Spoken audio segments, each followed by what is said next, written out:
আপনার নামটা একটু বলুন। হ্যাঁ, আমার নাম নিশি। নিশি, বয়স কত? 19 বছর 8 মাস। 19 বছর 8 মাস। কোথায় থাকছেন এখন? এখন আছি নর্দায়। নর্দাতে। আর জন্ম জেলা? আমার হোম ডিস্ট্রিক্ট হচ্ছে নোয়াখালী। নোয়াখালীতে। নোয়াখালী সদরে। এই অনুষ্ঠানটা শোনেন নিয়মিত? নিয়মিত বলতে একবারে সেই কলেজ লাইফ থেকে, কলেজ বলতে ইন্টার ফার্স্ট ইয়ার থেকেই রেগুলার শোনেন? রেগুলার। এবং তখন কি মনে হতো যে জীবনের গল্প কখনো এখানে এসে বলবেন? হ্যাঁ, তখন আমার মনে হতো, কিন্তু আমি তখন ভাবতাম যে আমি তো তখন নোয়াখালী ছিলাম, কলেজে ছিলাম, আসি নাই। আমি এতই ভক্ত যে ইউটিউবে দেখতাম। আচ্ছা। তারপরে হচ্ছে আপনাদের আর যে 21শে ফেব্রুয়ারির পরে যে একটা বই ছিল, একটা আরজে কিবরিয়া দিয়ে আই লাভ আরজে কিবরিয়া প্রথম পেজে লেখা ছিল। তারপরে 10টা গল্পের, হ্যাঁ, ওই বইটা আমি ফার্মগেটে ছিলাম হোস্টেলে, তখন ওই বইটা আমি অনলাইনের মাধ্যমে নিই। আমি বুঝতে পারছি আপনি খুব ম্যাড ফ্যান। ঠিক আছে, শুনি আপনার জীবন গল্প ছোটবেলা থেকে, যেখান থেকে বলার আপনি বলুন প্লিজ। ছোটবেলা থেকে শুরু করতে হচ্ছে, আগে আমার আম্মুর দিক থেকে শুরু করি, যে কারণ আমার আম্মুর পর থেকে আম্মু হচ্ছে একটা নোয়াখালীরই একটা সদরের একটা সম্ভ্রান্ত ফ্যামিলির মেয়ে। আমার নানাও হচ্ছে একজন সাংবাদিক ছিল। তো ওই হিসেবে ওনাদের ফ্যামিলি ব্যাকগ্রাউন্ড খুবই ভালো। আমার নানুর বাবা ছিল ইঞ্জিনিয়ার, নানুরা সবাই। কিন্তু আম্মু অত পড়াশোনা করার সুযোগ পায় না, ক্লাস 10 পর্যন্ত পড়াশোনা করে। তো ক্লাস 10-এ এক সাবজেক্ট খারাপ হওয়ার পর আম্মুর আর পড়াশোনা করায় না। আর আম্মু নিজে থেকে আগ্রহ ছিল না, আম্মু কাজের মাধ্যমে ছিল সবসময়, যে ঘরের কাজ করবে এই। তারপরে আম্মুর হচ্ছে 3 বোন 2 ভাই। তো পর্যায়ক্রমে আম্মুর বিয়ে হয় হচ্ছে ফেনী জেলায় একজন আদম ব্যবসায়ীর কাছে বিয়ে হয়। তাই সেটা নানা জানতো না যে আম্মুর মানে যাকে মেয়েকে বিয়ে দিচ্ছে ছেলে আবার যে আদম ব্যবসা করতে জানে, যে বিজনেস করে, MA পাস ছেলে। কিন্তু উনি জীবিকার তাগিদে আদম ব্যবসা করতে বিদেশের লোক আনা, চিটিংবাজিও ছিল। তো নানা আবার এটা পছন্দ করতো না, কারণ নানা হচ্ছে অনেস্ট লোক, তারপরে আবার হচ্ছে মিডিয়ায় কাজ করে। নানা এটা কোনোভাবে নিতে পারতো না। তারপরে যাই হোক, মেয়ে বিয়ে দেওয়ার পরেও আম্মুরদের ঘরে হচ্ছে কি, আম্মুর সংসারে মানে আম্মু হচ্ছে সদরের নোয়াখালীর, আর আম্মুর বিয়ে হচ্ছে ফেনীতে, মোটামুটি অনেকটা দূর, অন্য একটা জেলা। তো ওইখানে বিয়ে হওয়ার পরে আম্মুর বিয়ে হওয়ার 13 বছর কেটে যায়, কোনো সন্তান হয় না। মোটামুটি এদিক থেকে কিন্তু আম্মু খুব একটা অশান্তিতে ছিল, মানে শ্বশুরবাড়ির থেকে অনেক কথা শুনতো, আবার এখানে বাড়িতে আসলে অনেক কথা শুনতো যে কেন ছেলে মেয়ে হয় না। তারপরে হচ্ছে এখানে আব্বুর দিক থেকে আম্মু কিন্তু হ্যাপি না। আব্বু আদা ব্যবসা করে, 6 মাস থাকে পালানো, 6 মাস থাকে বাড়িতে। কিন্তু আব্বুর একটা কি, ওনাদের আব্বুদের ফ্যামিলি আবার পুরোটাই শিক্ষিত। আব্বু আবার আমাদের ওখানে ফেনী জেলার সেক্টর কমান্ডার ছিল, মুক্তিযোদ্ধা। তো মুক্তিযুদ্ধের সেক্টর কমান্ডার থাকা অবস্থায় তারপরে ওই সময় আর ওই যে মুক্তিযুদ্ধের অতটা মূল্যায়ন করা ছিল না। আচ্ছা। ওনার জীবিকাও ছিল না, তো উনি আদৌ ব্যবসায়ী করতো। তারপরে আম্মুর অতটা খরচ বিয়ার করতো না। অনেক ফ্যামিলিতে, শ্বশুরবাড়িতে যে আমার দাদি করতো, কোনো রকম মানে খাওয়া দাওয়া চলতো আর কি। আম্মু কোনোভাবে করতো না, যে ফ্যামিলি থেকে আসতো ওই ফ্যামিলিভাবে। তারপরে আম্মু কিন্তু হ্যাপি ছিল, এটা কি দাদু আদর করতো। তো আম্মু যখন 13 বছর পর্যন্ত কোনো ছেলে সন্তান হয় না, আব্বু কি করলো, কোথা থেকে একটা মেয়ে এনে দিল, 7 মাস বয়সের, ছোট্ট একটা 7 মাস বয়সের মেয়ে। আম্মু জানে না যে কোত্থেকে এনে দিয়েছে, কিন্তু আম্মু খুবই এক্সাইটেড, কারণ আম্মু হচ্ছে বড় খালা, মেজো খালা, বড় মামি, ওদের যত ছেলে মেয়ে হয়েছে সবগুলো ছেলে মেয়ে কিন্তু আম্মু মানুষ করছে। আম্মু একদম কোলে পিঠে খাওয়ানো সব কিছু আম্মু করছে। আম্মু বাচ্চাদের প্রতি খুব এক্সাইটেড ছিল, আর ওই বাচ্চাদের খুব আদর করতো। তো যখন একটা 7 মাস বয়সের বাচ্চা দেয়, আম্মুর বলে যে কি এটা আজকে থেকে তোমার। আম্মু আর কিছু জিজ্ঞেস করে না, আম্মু শুধু জিজ্ঞেস করছে যে মেয়েটার তো আমার। হ্যাঁ বুঝলাম, পুরো কাগজপত্র করে নিয়ে আসছো? হ্যাঁ কাগজপত্র করে নিয়ে আসছি, মেয়েটা হচ্ছে আজকে থেকে তোমার, এটা আমাদের মেয়ে, আমরা বড় করব। তারপরে ওই 7 মাস বয়সের মেয়ে, আম্মু জিজ্ঞেস করে যে মেয়েটার টাইম অফ বার্থ কবে। তো বললো যে, আমি ওর মাকে জিজ্ঞেস করলাম যখন আনি, তখন ওর মাকে জিজ্ঞেস করলাম, বললো যে কি 1998 সালের 15 নভেম্বর। তো আম্মু এটা আবার লিখে রাখে। তারপরে হচ্ছে বাচ্চাদের ছোট যখন থাকে, আবার যে হাম বা নিউমোনিয়ার জন্য টিকা দেওয়া হয়, 5টা বা 7টা সামথিং, ঠিক জানি না। তো ওই টিকা দেওয়ার জন্য ওই টিকার কার্ডে ডেটটা উল্লেখ করে রেখে দেয়। তারপরে হচ্ছে আম্মু আমাকে বড় করতে, কিন্তু আব্বু আবার দিয়ে দেয় আর খবর নেই, বাচ্চার, আর খোঁজ খবর নেয় না, আবার পালানো, টাকা মেরে দেয়, এই সেই বিদেশে ওর আসে, ওর টাকা মেরে দিচ্ছে, এইসব ঝামেলার ভিতরে Okay. নানা এইসব সহ্য করতে পারে না। অনেক এক পর্যায়ে ফেনী থেকে লোক নোয়াখালী সদর পর্যন্ত পৌঁছায় যায়, নানুর বাড়িতে পর্যন্ত। আচ্ছা, তো নানা খুবই অপমান হচ্ছে লোকদের কাছে। তারপর নানা বলে কি আমি এখন মেয়েকে নিয়ে নিব, আমি 13 বছর পর্যন্ত 14 বছর হয়ে গেছে, মানে 13 বছর পর্যন্ত বাচ্চা হয় না। তো আমার যেই মেয়েটাকে 7 মাস বয়সে এনে দেয়, তার বয়স যখন 2.5 বছর হয়, ভাই 15 সামথিং, তখন নানা বলতেছে যে আমি আর রাখবই না, মেয়ে নিয়ে নেব, হয়তো ওর আদম ব্যবসা ছাড়বে, নাহলে আমার মেয়েটা আমি একবারে ডিভোর্স করে নিয়ে নেব। নানা আব্বুকে প্রেশার কিক করে যে তুমি হয়তো আদম ব্যবসা ছাড়ো, আর নাহলে আমার মেয়েকে ছাড়ো। ওকে। উনি কোনো অ্যান্সারে না দেয়। আম্মু তারপর অনেক চিঠি লেখে, এখন চিঠির যোগ ছিল, ফোন ছিল না, খুব চিঠি লিখতো। তো আব্বু কোনো চিঠিরে রিপ্লাই করতো না। আচ্ছা, তো আম্মু অনেকবার চেষ্টা করে ওনার সাথে যোগাযোগ করা, যে কোনোভাবেই যেন সংসারটা না ভাঙে। আর তখন আবার আমি মানে 2.5 বছর একটা মেয়ে আছে, মেয়ের ভরণ পোষণ, তারপরে আমি কোনোভাবে চাই না। এক পর্যায়ে নানা ডিভোর্স করে ফেলে। তখন আপনার বয়স 2.5 বছর? হ্যাঁ, আমার বয়স তখন 2.5 বছর। আচ্ছা, তখন নানা এক পর্যায়ে ডিভোর্স করে ফেলে। ডিভোর্স করানোর পরেও মানে আব্বু ডিভোর্স পেপারটা অ্যাকসেপ্ট করে না। তারপরে নানা ডিভোর্সটা পেপারটা দিয়ে আম্মুর দিয়ে সাইন করায় পাঠায়। পাঠানোর পরে কিন্তু মেয়ে যদি ডিভোর্স দেয় 3 মাস পরে কিন্তু ওটা কনফার্ম হয়ে যায়, ছেলে অ্যাকসেপ্ট করুক বা না করুক। কিন্তু ছেলে যখন কোনো ছেলে যদি ডিভোর্স দেয়, তখন মেয়ে সাইন করা ছাড়া ওই ডিভোর্সটা কনফার্ম হয় না। তো ডিভোর্সটা কনফার্ম হয়ে যায়। হয়ে যাওয়ার পরে আম্মু এখান দিয়ে এদিক দিয়ে কান্নাকাটি নানুর বাড়িতে। আর মামিরা ছিল একটু অন্যরকম, আর কখনোই কোনো ননদদের সহ্য করে না, মানে এই ভাইয়ের বউরা ননদদের সহ্য করে না। আবার একটা মেয়ে নিয়ে থাকবে ডিভোর্সি, তার মানে অবশ্যই ওদের কষ্ট বের হবে।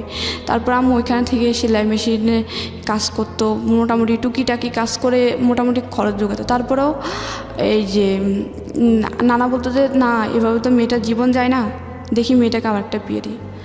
তারপরে আম্মুর একটা জায়গা থেকে বিয়ের প্রস্তাব আসে। তারপরে আম্মু বলে যে কি না, আমি করবো না বিয়ে। তারপরে হচ্ছে কি বল, আম্মুর অনেক জায়গা থেকে আসে বিয়ে, যে কয় না আমি করবো না, আমার মেয়ে আছে, আমার মেয়েকে নিয়ে কেটে যাবো। আম্মু আবার কি ফেনী থেকে যখন আসে আমাকে নিয়ে আসে, মানে হচ্ছে কি 2.5 বছর 7 মাস বছরের বাচ্চাটা, 7 মাসের একটা বাচ্চার মায়া উনি ছাড়তে পারেন না, কারণ উনি আগে থেকে বাচ্চা পাগল ছিল।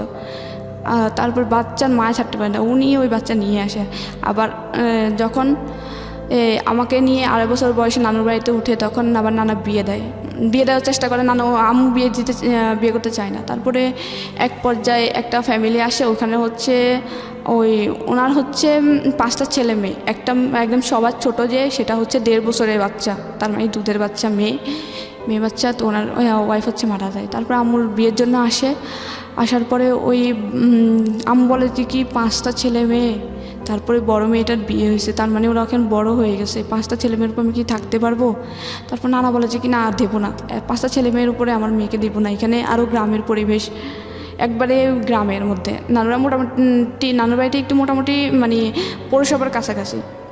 তারপরে ওনারা যখন মানে একদম জেদ ধরে আছে যে ছেলেপক্ষ যে না, বিয়ে করে নিয়ে যাবে। আমার নানাদের ফ্যামিলি একটু মানে সম্ভ্রান্ত ফ্যামিলি, ভালো মেয়ে। ও মানে আশেপাশে খবর নিয়ে দেখছে যে ও নাকি বাচ্চাদের খুবই পাগল, তার মানে 5টা বাচ্চার উপর নিয়ে গেলে ওর মায়া ছাড়তে পারবে না, অবশ্যই আদর যত্ন পাবে মায়ের। তারপরে আবারও যে মেয়েটা আছে ওই মেয়েটা নিজের না, তার মানে ও নিজের অন্যের মেয়েকে এত আদর করে, তাহলে আমার 5টা বাচ্চাকেও ও নিশ্চয়ই আদর করবে। ও তারপরে ওনারা জিদ ধরে আছে যে বিয়ে করে ছাড়ানো গেলে যাবেই না। একদম পুরা ডাইনিংয়ে একদম একটা বিকেল আসছিল, বিকেল 4টার দিকে আসছিলো, আম্মুর কাছ থেকে শোনা যে একদম রাতে 11টা পর্যন্ত ওনারা ডাইনিং থেকে যায় নাই, যা বললো যে আমরা যাবোই না, এখান থেকে বিয়ে না করে যাব না। তারপর পরের দিন বিয়ে হয় আপনার মার? হ্যাঁ, আম্মুর আবার সেকেন্ড বিয়ে হয় ওই ফ্যামিলিতে 5টা ছেলেমেয়ের উপরে। তখন আপনি কোথায় ছিলেন? আমি আম্মুর সাথেই ছিলাম। আম্মু তো আমাকে ফেনী থেকে নিয়ে আসি, কারণ 5টা ছেলেমেয়ের জায়গায় এসে বিয়ে করলো, আপনাকে নিয়ে গেল ওই সংসারে নাকি? তো আম্মু ওখানে হচ্ছে কি শর্ত দেয় যে আমার একটা শর্ত আছে, শর্তটা হচ্ছে আমার মেয়েটাকে নিয়ে আমি ফেনী থেকে চলে আসছি, যদিও আমার মেয়ে না, তারপরে ওর মায়া আমি ছাড়তে পারবো না। তারপরে বলে যে কি ওকে আমি 7 মাস বয়সে পাইছি, সে দুধের বাচ্চা, সেই দুধের বাচ্চাকে আমি 2.5 বছর পর্যন্ত করছি, আমি ওর মায়া ছাড়তে পারবো না, ওর প্রতি আমার মায়া বসে গেছে। তারপরে বলে যে না না না আমার 5টার মধ্যে, ওনারা বলে যে তখন না না আমার 5টার মধ্যে ও একটা থাকতেই পারে, আর আমি তো জানি, আমরা তো জানি যে তুমি অনেককে বাচ্চা পাগল। তারপরে আচ্ছা ওই এগ্রিমেন্টে বিয়ে হয়। তারপরে বিয়ের পরপরই ওই বাড়িতে আম্মুকে নিয়ে যায় ওদের 5টা ছেলেমেয়ের উপরে। তখন আম্মু আমাকে ওদের সাথে কিন্তু হয় যে আম্মু যেখানে থাকবে ওনার মেয়েও সেখানে থাকবে, ওদের সাথেই কিন্তু কথা হয়ে বিয়েটা হয়। তারপরে ওইকে বাড়িতে নিয়ে যাওয়া হয়। বাড়িতে নিয়ে যাওয়ার পরে মানে আমার কাছে প্রথম অবস্থায় আমাকে সে আদর, সবাই কোলে নিচ্ছে। এক পর্যায়ে আমার একটা ওই বাড়িরই একটা কাজিন আমাকে কোলে নিচ্ছে, আমি চিনি না, তো আমাকে অনেক যাতায়াত হলো, আমি খুব জোরে ওনাকে একটা কামড় দিই, ছোটো ছিলাম 2.5 বছরের বাচ্চা, ওনাকে কামড় দিই, উনি এখনও বলে যে তুই আমাকে কামড় দিছিস। তারপরে প্রথম 3-4 দিন ভালো থাকে, এরপরে বলে যে কি তোমার মেয়ে এখানে থাকবে, তোমার বাড়িতে তোমাদের বাড়িতে রেখে আসো, তোমার বাপের বাড়িতে থাকলে সমস্যা কি? আমি বলে যে কি তুমি তো বলছিলা যে আমি যেখানে থাকবো আমার মেয়ে ওখানে থাকবে, এখন এটা বলতেছো কী জন্যে? তখন আমার 6 মাস ওই বাড়িতে থাকার পরে ওরা মানে নানাভাবে আম্মুকে অনেক কথা শোনায় যে ওই মেয়ে নিয়ে আসছিস, ওই মেয়ে ওইখানে খাবে। তারপর ওই বাড়ির দাদি, তারপরে চাচি, জেঠি, তারপরে ওই বাড়ির যে আমার যে সৎ ভাই বোন 5জনের মধ্যে 4জনই আমার বড়, শুধুমাত্র একটা বোন আমার ছোট। আমার ছিল তখন 2.5 বছর, ওর ছিল 1.5 বছর, 1 বছরে বড় আমি ওর। তো আর সবাই ছিল বড়, আর ওইখানের বড় আপুর বিয়ে হয়েছিল তখন, আর গ্রামে তো একটু তাড়াতাড়ি বিয়ে হয়। তো আমার ওই বাড়িতে যাওয়ার পরে বড় আপুর প্রেগনেন্ট থাকা অবস্থায় ওনার প্রথম বাচ্চাটা সিজার করার পরও মারা যায়। তারপরে আম্মুর তখন থেকেই শুরু হয়, ওনারা কিন্তু মানে নিচে ঠিক আছে, কিন্তু ওই যে বড় আপু বড় ছিল, বড় আপু ওদেরকে সবসময় বোঝাতো যে এ হচ্ছে সৎ মা, যারা ছোট ছিল এ হচ্ছে সৎ মা। তারপর বড় ভাইয়া ছিল ক্লাস 7-এর, তারপরে মেজো আপু ছিল ক্লাস 6-এর, তারপরে আরেকটা ভাই ছিল আমার বড় যে, সে ছিল হচ্ছে ক্লাস 4-এর। তারপরে ওদেরকে সবসময় বোঝাতো। তো ওই বড় আপু আর বড় ভাই আম্মুর সাথে মানে অগত্য ভাষায় গালাগালি করতো, কোনো কিছু হলেই আম্মুকে বলতো যে চোর, এই সেই। আম্মু বাপের বাড়িতে যাইতো না, তাহলে চুরি করবে কী জন্যে? আর আম্মুর বাপের বাড়িতে মানে এই বাড়ির তুলনায় আম্মুদের বাপের বাড়িতে সম্পত্তি পায় কয়েকশো গুণ আছে বেশি, কারণ আম্মুরা অনেক সম্ভ্রান্ত, ওরা কিন্তু অতটা মোটামুটি সচ্ছল আর কি, অতটাই না। তো আম্মুকে সবসময় মানে অনেক তারপর বলতো যে কাজ পারে না। আম্মু হচ্ছে কি শহরের বড় হয়েছে, শহরের একটা, আম্মু কিন্তু আগে ঢাকায় ছিল, তারপরে বিয়ের আগে ওনাদের গ্রামের বাড়িতে যায়, তখন বিয়ে হয়। তারপরে আম্মু অত বেশি গ্রামের কাজ পারতো না, যে ধান সিদ্ধ করা, তারপরে চাটাই বানানো, বিয়ে শীতল পাটি বানানো, অত পারতো না।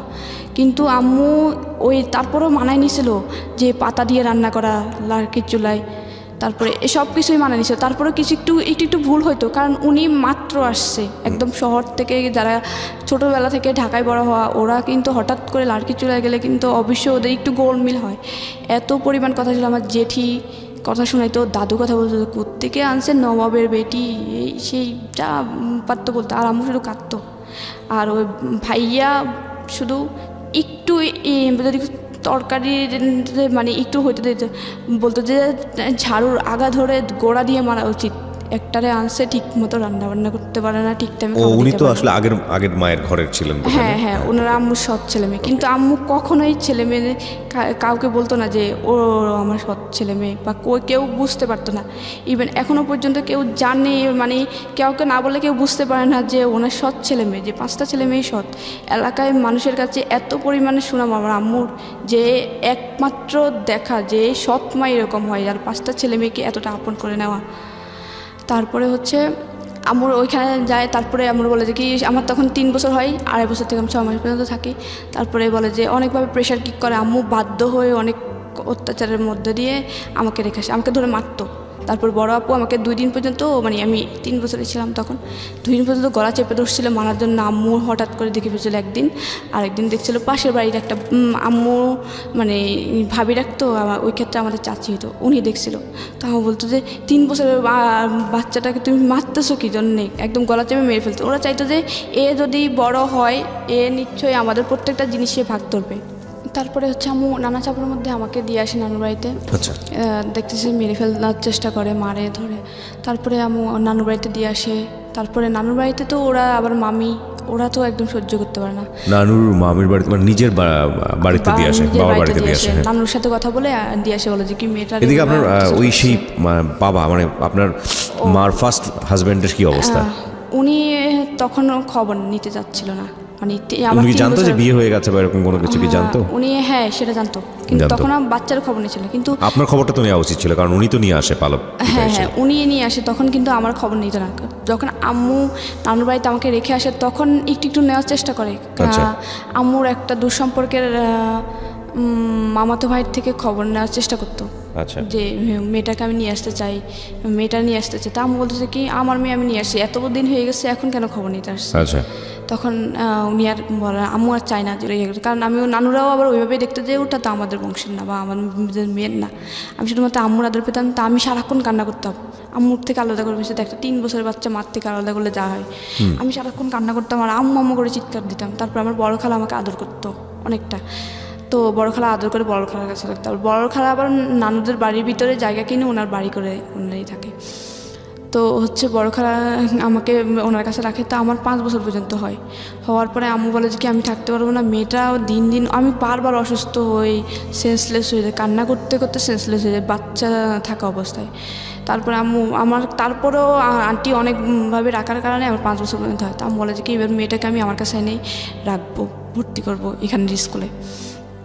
তারপরে আম্মু ভর্তি করানোর জন্য ওই আব্বুর বলে যে কি এখানে তোমার ছেলেটাও আছে, আমার মেয়েটারও তোমার একসাথে একই স্কুলে ভর্তি করাই, তাহলে ওর তো এখন স্কুলে দেওয়ার সময় হয়ে গেছে।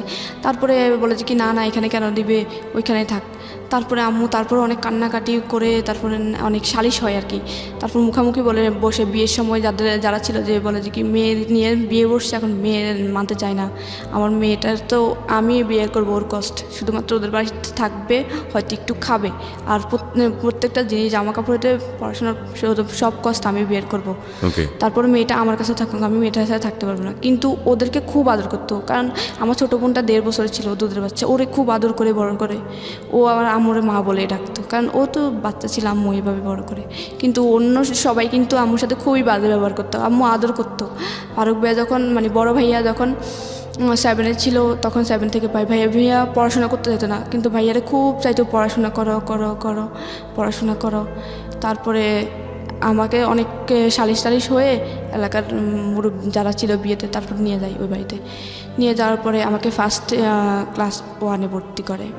তখন আমার আবার জন্মের তারিখ একটু চেঞ্জ করে দেয়, যে আমার যখন 15 নভেম্বর ছিল ওই বয়সে আমাকে ভর্তি করতে পারতেছিল না। ওই সময়টা থেকে আপনি জানতেন যে এরা আপনার অরিজিনাল বাবা মা না? না না আমি জানতাম না, কারণ আমি বুঝতাম না। আম্মু বুঝাইতো যে ও তোমার বাবা, ও তোমার ভাই, ও তোমার বোন। তা আমি বলতাম যে ভাইয়া ভাইয়া, কিন্তু আমার মাঝে মাঝে বলতাম আম্মু বড় ভাইয়া পপিকে আদর করে আমাকে করে না কেন। এটা কিন্তু আমি খুব প্রশ্ন করতাম আম্মুকে। আচ্ছা আচ্ছা। আমার কিন্তু মনে আছে যে এটা আমি খুব ইয়ে করতাম যে আম্মু বড় ভাইয়া পপিকে আদর করে আমাকে করে না কেন, আমি তো ভাইয়া রাখি। ও আমি যদি বলতাম যে ভাইয়া বলে এবার ধরতাম, ঠাস করে থাপ্পড় মারতো, যদি শর্ট এটা বলে থাপ্পড়। তো আমার আবার বুঝতাম যে নিশ্চয় কোনো সমস্যা, আমি ভাইয়া রাখি তারপরেও কেন জানি আমাকে আদর করে না। বড় আপু তো পাইলে যেখানে আমাকে একা পাবে সেখানে গলা চাপে, যেখানে একা পাবে সেখানে গলা চাপে। তারপরে আম্মু সালিশের পরে আমাকে যখন নিয়ে আসে ভর্তি করে ওইখানের একটা স্কুলে, জন্ম তারিখ চেঞ্জ করে 1 জানুয়ারি দেয়। 15 নভেম্বরে ভর্তি করতে পারছিল না, যে এত ছোটো মেয়ে ভর্তি করবো না ক্লাস 1-এ। তারপরে ওদের সাথে আমরা তারপর ক্লাস 4-এর যে ভাইয়া ছিল ওরে আবার আমাদের সাথে, ও পড়াশোনায় ভালো ছিল না। আমি বললো যে ওর তো এখনো বয়স বেশি হয় না, ওরে 1-এ দিয়ে দাও। তো ওরে 1-এ দিয়ে দেয় আমার সাথে। আমি তারপর আমার ওই ভাইটা, আমার সৎ ভাই, আমার বড় যেটা ওটা ছোটো ভাইটা, তারপরে আমার একটা চাচাতো বোন, ওই বাড়ি চাচাতো বোন, আমরা 3 জন একসাথে ক্লাস 1-এ ভর্তি হই। তো আমাদের যখন ভর্তি হয় তখন আমার রোল ছিল হচ্ছে, আমার ভাই ছিল হচ্ছে 43, আমার ছিল 44, আমার ওই বোনের ছিল 45। আমরা সিরিয়ালে ভর্তি হওয়ার পরে তারপরে আমাদের জন্য আম্মু বলে যে কি, আম্মু আব্বুরে বোঝায় যে ফারুক মানে বড় ভাইয়া তো পড়াশোনা করে না, ওর জন্য এমন একটা ছেলে রাখো ও যেন পপিকে পড়াইতে পারে, পলিরে পড়াইতে পারে, আমার নাম হচ্ছে নিশি, আমাকে পড়াইতে পারে, ফিরোজকে পড়াইতে পারে এবং পলিরে পড়াইতে পারে এবং ফারুকরে পড়াইতে করাইতে পারে না, ভালো করে বুঝাই, ওর সমবয়সী কাউকে নাও বা ওর থেকে একটু বড় কাউকে নাও, যেন ওরে বুঝায় ওর বন্ধু হয়ে ওর পড়াশোনা করাতে পারে। তারপরে হচ্ছে আমাকে ক্লাস 1-এ যখন ভর্তি করানোর পরে টিচার রাখা হয়, তারপর টিচারে পড়াশোনা করাতো। তো আমি ওদের চেয়ে একটু পড়াশোনা ভালো ছিল, ওদের সবার চেয়ে। মানে বাড়ির ভিতরে যখন আমাদের 3 জন একসাথে ভর্তি হয়, 3 জনের থেকে কিন্তু আমি ফার্স্ট। আবার বাড়ির ভিতরে আমাদের ঘরে মানে 5 ভাই বোনের সাথে কিন্তু আমি পড়াশোনা একটু ফার্স্ট ছিলাম।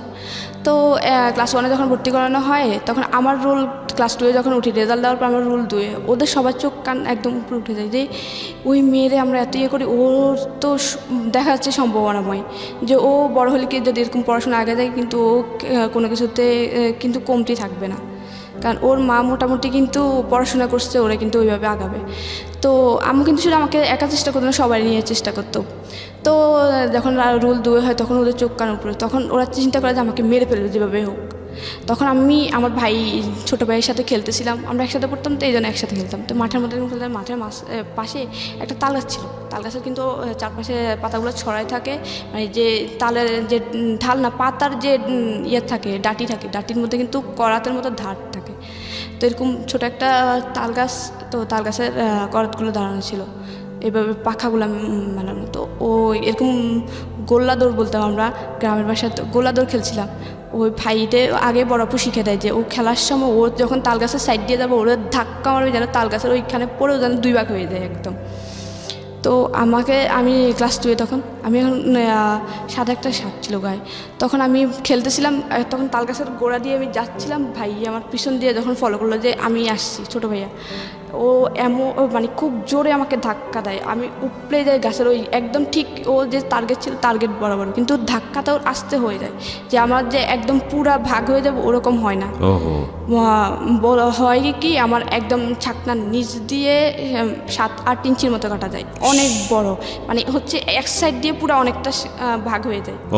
আরেকটু যে প্রেশার কিক হয়েছে আমার কিন্তু মেরুদণ্ড পর্যন্ত পৌঁছায় যেত, মানে মেরুদণ্ড পর্যন্ত পৌঁছায় না, মেরুদণ্ড থেকে 1.5 ইঞ্চি বা 2 ইঞ্চি দূরে, অনেক ভয়ঙ্করভাবে কাটা যায়। ওই যে আমি ওইখানে এভাবে নাম জানা, ওই যে তালের যে কালো করাতগুলো থাকে ওগুলো আবার একটু নরম টাইপের থাকে, একটু মশলা দিলে আবার একটু ভাঙে, ওগুলো ভেঙে সব আমি পড়ে যাই।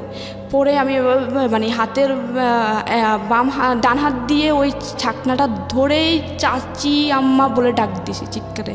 ওদিন বাড়িতে কেউ ছিল না, আমি আর ভাইটাই ছিলাম। ওদের প্ল্যান ছিল যে ওরাও সবাই বাইরে যাবে, বাইরে বলতে হচ্ছে বড় আপুর শ্বশুর বাড়িতে যাবে, বড় আপুর বাচ্চা হয়ে আরেকটা সেকেন্ড বাচ্চা হয়ে মারা গেছে। তা আম্মু ওইখানে, আম্মু আপু সবাই যায় দেখতে, শুধু বাড়িতে চাচি ছিল একটা অন্য ঘরের। তো আমি চাচি আম্মা বলে ডাক দেওয়া সেন্সলেস হয়ে যায়, কারণ আমার এত পরিমাণে ব্লিডিং হচ্ছিল, কারণ খুব 7-8 ইঞ্চি কাটা যাওয়া, মানে আমি ওই ক্লাস 2-এর বাচ্চার মোটামুটি শেষ অনেকটাই। তারপরে এই কাট দিয়ে পড়ে যায়। চাচি আম্মা কী করে, মানে উনি কিছু বুঝতে পারতেন না, এত কাটা গেছে আর এত রক্ত দেখে উনি ওনার পুরো কাপড় খুলে ফেলে, পুরো কাপড় খুলে আমি পেঁচা। উনি বুঝতেছে না যে উনি আবার অত শিক্ষিত না, তো মানে ফার্স্ট মানে প্রাথমিক চিকিৎসা অত কিছু ধারণা নেই, কিন্তু উনি পাগল হওয়ার মতো হয়ে দেখেই ভয়ে পুরো কাপড় পেঁচাচ্ছিল, প্রচুর ব্লিডিং হয়। তারপরে এখানে ওই বাড়িতে খবর দেওয়া হয়, আম্মু দৌড়ায় আসে, তারপর হসপিটাল নেওয়া হয়।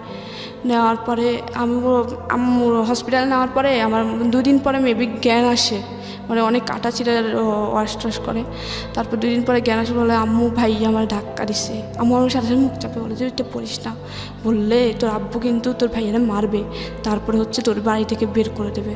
আম্মু খুব কান্নাকাটি, কেন এটা কথা? আম্মু শুধু ডাইকে এটা বললো যে ফিরোজ তুই ওটা ধাক্কা দিছিস, কেন আমি ওটা ধাক্কা নিশি কিন্তু বলছে যে তুই ধাক্কা দিছিস, ও কিন্তু মরে যাইত, তোর কি একটু মায়া হয় নাই যে ও তো ওদেরকে কোনো ক্ষতি করে, তোর তো বোনও। আম্মু ওটা বুঝাই বলছে। তারপর আম্মু কিছু বলে নাই, চাইছিল যে এটা নিয়ে একটা সালিশ করতে যেভাবে, তারপরে আর করে নাই। অনেকে প্রায় 3 মাস পরে আমি ভালো হই। তারপরে আবার ক্লাস 2 থেকে আমার 3-তে ক্লাস রুল 1 হয়।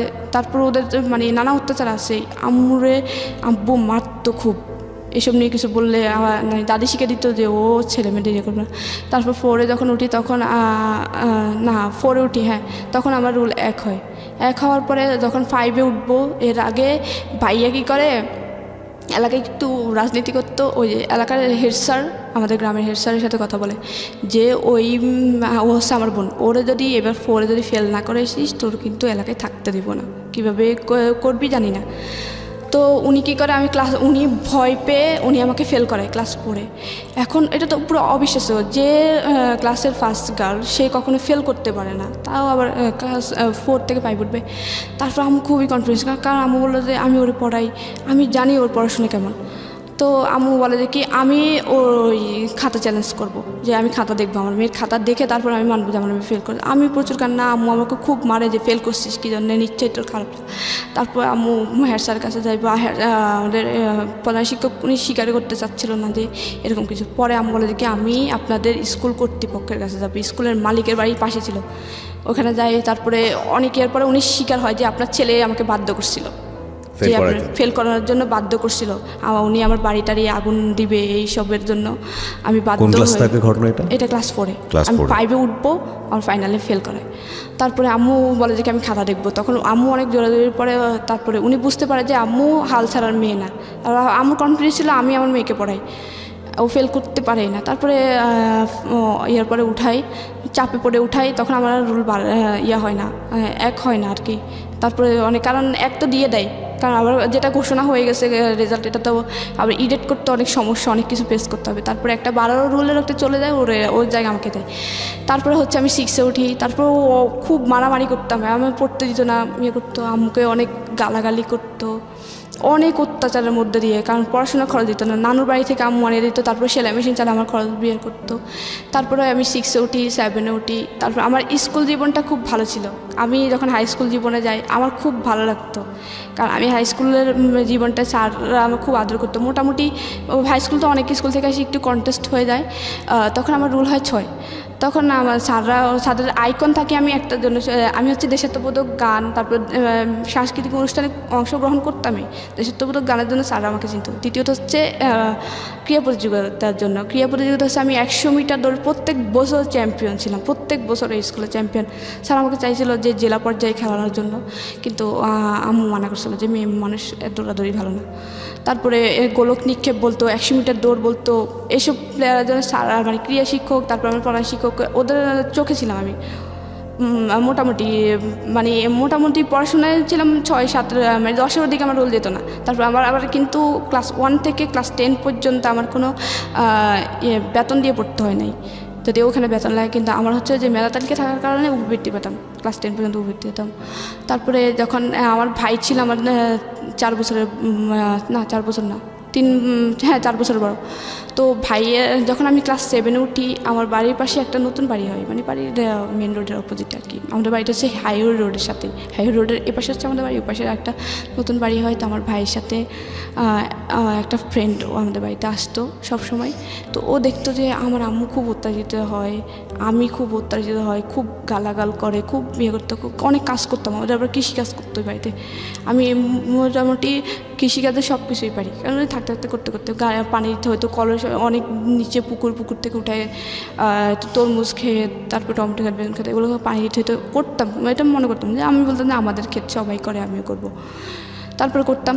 তারপর হচ্ছে কি ওই ভাইয়ের সাথে ওর ফ্রেন্ড আসতো, ও দেখতো, ওর প্রতি কেন জানি আমার প্রতি একটু মায়া হয়ে যায় যে মেয়েটা অসহায়। ও জানতো যে আমি ওদের সৎ ভাই বোন, আমি তখন একটু বুঝি যে ওরা আমার সৎ ভাই বোন। আমি আবার এখানে একটা কথা বলি, আমার বাবার আদর কিন্তু, বাবা কিন্তু কোনো দিনও আমাকে 1 সেকেন্ডের জন্য বাবার বলে, মানে মেয়ে বলে আদর করে নাই, কখনো না।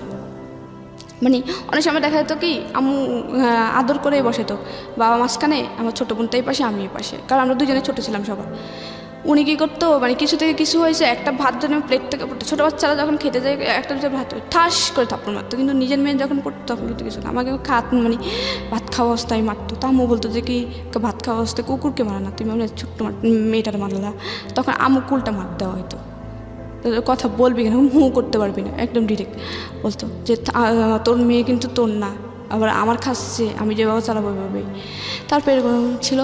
তারপর ওই ভাইয়ের বন্ধুর সাথে, ভাইয়ের বন্ধুটা আমাদের বাড়িতে প্রায় আসতো ওর সাথে সাথে, তো আমার প্রতি মায়া পড়ে যায়। তারপরে তখন আবার ওদের স্কুলে আমাদের স্কুল ভিন্ন ছিল, তো ও কী করতো, আমার প্রায় সময় আমাদের স্কুলে আমার সাথে, আমি স্কুলে যেতাম একদম লাস্ট টাইম যেতাম, মানে এই স্কুল 10টায় বসতো, 10টায় যেতাম, মানে 10টার একটু আগে বের হয়ে দৌড়ায় যেতাম। অনেক সময় যে হাজিরা রোল কল করতেছিল, আমি তখন দৌড়ায় যায় রুমে ঢুকতাম। তো ও কী করতো, সাইকেল নিয়ে আমার পিছনে পিছনে আসতো, ও একটু আস্তে আস্তে একটু ইনভলভ হচ্ছিলো। তো ও একদিন আমাকে 7 থাকতেই প্রপোজ করার পরে আমি বললাম যে কি ওদের সাথে আমার সাথে যায় না, কারণ আমি ওদের ফ্যামিলির সৎ মেয়ে, আমাদের সাথে যায় না। তারপরে ও আমাকে আস্তে আস্তে বোঝাতো। যখন ক্লাস 8-এ উঠি তখন আমি বললাম যে একটা ভালো ছেলে আমাকে এত আদর করে, এত বোঝায়, মানে আমি আদরের প্রতি অ্যাডিক্টেড ছিলাম, কোনো জিনিসের না, যে আমি শুধুমাত্র মায়ের আদর পাইছি জীবনে, বাবা কি জিনিস আমি কখনোই বুঝি নাই। তারপরে হচ্ছে ভাই কি জিনিস তা তো নাই। তো ও যখন আদর করতো, মানে যে আমাকে একটু আদর করতো, আমি তার প্রতি মানে খুবই ভক্ত হয়ে যেতাম। ও আমাকে একটু আদর করতো, কেয়ার করতো, তো আমি ওর তো তারপরে 8-এ বলি যে হ্যাঁ, 7-এ ও আমাকে প্রপোজ করে, এটা আমি হ্যাঁ বলি। তারপরে হ্যাঁ বলার পরে আমাদের প্রেমটা একটু কন্টিনিউ থাকার পরে তারপরে জেএসসি পরীক্ষা ছিল। জেএসসি পরীক্ষা দেওয়ার পরে ও হঠাৎ করে বলে যে কি আমার বোন বলছে যে আপনার সাথে কথা না বলতেও আমাকে আপনি করে বলতে, আমি ঠিক করতাম যে আমি এখন ওটা মিস করি, যে ও আদর করতে আদরটা পাচ্ছি না। আদর বলতে কি? আদর বলতে হচ্ছে কি মানে ও আমাকে বুঝাতো যে এই শুনো, ভাইয়া যখন মারবে কিছু বলিও না, পড়াশোনা করিও, দেখবা কিছু পরামর্শ দিত, ভালো কিছু পরামর্শ দিত, এটাকে আপনি আদর বলছেন? ওকে, হ্যাঁ। খুব মায়া করতো যে এটা করো না, এটা করো না, এই কেয়ার করতো যে অসুখ হলে এই করো। তারপরে আমি মানে কেন জানি ওরে খুব মিস করতাম এই টাইমটাতে। মিস করার এক পর্যায়ে আমি ক্লাস 9-এ ওঠার পরে আমি ওর মানে স্কুলে আসার সময় ওরে মিস করতাম। ও আগে আমার স্কুলে আসার সময় পিছন আসতো, আবার স্কুল ছুটি হলেও পিছন যাইতো। ও ছিল অন্য স্কুলে, ও লেজার টাইমে পালাই চলে আসতো আমার জন্য। আইসা তারপরে আমার ছুটির টাইমে স্কুলের সামনে দাঁড়ায় থাকতো, একসাথে যেতাম। তারপরে হচ্ছে আমি ওর সাথে অনেক দিন পর্যন্ত যোগাযোগ না থাকায় আমার খুব খারাপ লাগে। এক পর্যায়ে আমার কেন জানি মনে হলো যে আমার ওর সাথে কথা বললে মনে হয় যে ভালো লাগে।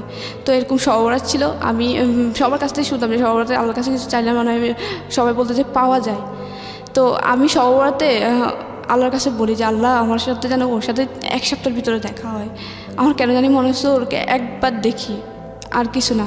তারপর সবরাতের পরের দিন স্কুল সাধারণ সবারই বন্ধ থাকে। তারপরে এর পরের দিন হচ্ছে স্কুল ছুটি হয়। হঠাৎ করে আমি বাড়ি থেকে বের হয়ে স্কুল দিকে যাচ্ছি হেঁটে, হঠাৎ দেখি যে ও পিছন দিয়ে দৌড়ায় আসে। এরপর আমি ওরে দেখে আমার কিন্তু রাগ, কারণ ও হঠাৎ করে আমাকে সাথে কথা বলা অফ করে দিছে। আমি যদিও চাইছি যে ওর সাথে দেখাও, কিন্তু আমার মধ্যে একটা রাগ কাজ করছিল। তখন আমি আরও জোরে হাঁটতাম, কারণ আমি ওই যে দৌড়ে ফার্স্ট ছিলাম 100 মিটার দৌড়ে, আমি খুব জোরে হাঁটতাম। ওর সাথে হাঁটে ও পারতো না, আমি খুব দৌড়ায় হেঁটে ওর সামনে অনেক সামনে চলে যাই। বলে যে কি দাঁড়ান না, আমি আপনার জন্য দৌড়ে আসলাম, আপনি এত দূরে হাঁটতেছেন কেন, মেয়ে মানুষ এত দূরে হাঁটে কীভাবে? তারপর আমি বললাম যে মনে বললাম যে এতদিন পরে আসছে, আমার খবর নেই। আমি কথা তো আবার আম্মুর ফোন দেয়, আবার কন্টিনিউ হয় রিলেশনটা কন্টিনিউ হওয়ার পরে ক্লাস 9-এ আমি কেউ জানতো না তখন যে আমি ওর সাথে কথা বলি, কেউই জানতো না তখন। ক্লাস 9-এর ফাইনাল পরীক্ষা ডিসেম্বরে 2012 সালে আমার ফাইনাল পরীক্ষা চলছিল। 2 বিশেষ সাবজেক্ট পরীক্ষা গেছিলো 2012 সালের 4 ডিসেম্বর হচ্ছে। ওর সাথে আমি রাত্রে সন্ধ্যার সময় কথা বলছি, লুকায় কথা বলতাম। ওর একটা মিস দিলে ফোন দিত আমার ফোন দিয়ে। তারপরে যখন ও সন্ধ্যার কথা বলি, তারপর হঠাৎ করে এখানে একটা কথা, ওর এর আগে কিছুদিন জ্বর ছিল, প্রচুর জ্বর ছিল। জ্বর থাকার পরে ও অনেক ওষুধ খায়, অনেক ডাক্তার কাছে যায়, হসপিটালে যায়, কোনো কিছুতে ওর জ্বর ভালো হচ্ছিল না। তারপর হঠাৎ করে একদিন বড় একটা হসপিটালে যায় ডাক্তার দেখানোর পরে ওকে মেডিসিন দেয়, অ্যান্টিবায়োটিক। ওর বুক ভরে বমি হয় মেডিসিন খাওয়ার সাথে সাথে। তখন আমি সাথে বলি যে ক্যান্সার না তো, কারণ ক্যান্সার না তো বলি কি যে আমাদের বাড়ির পাশে একটা ছোট বাচ্চা ছিল, বাচ্চাটা হচ্ছে এরকম অনেক দিন জ্বর ছিল। তারপরে এরকম ওষুধ অ্যান্টিবায়োটিক খাওয়ানোর পরে ও বুক ভরে বমি করছিল, রক্ত বমি করছিল। বমি করার পরে তাকে ঢাকায় নিয়ে যাওয়া হয়, ঢাকা মেডিকেলে। তারপরে আনার পরে ওর বলে যে কি ওর ব্লাড ক্যান্সার। ইভেন ওর ব্লাড ক্যান্সারটা খুব 3rd স্টেপে, ফার্স্ট স্টেপ না 3rd স্টেপে। তখন আর চিকিৎসা নেই, ও 2 মাস পরেই মারা যায়।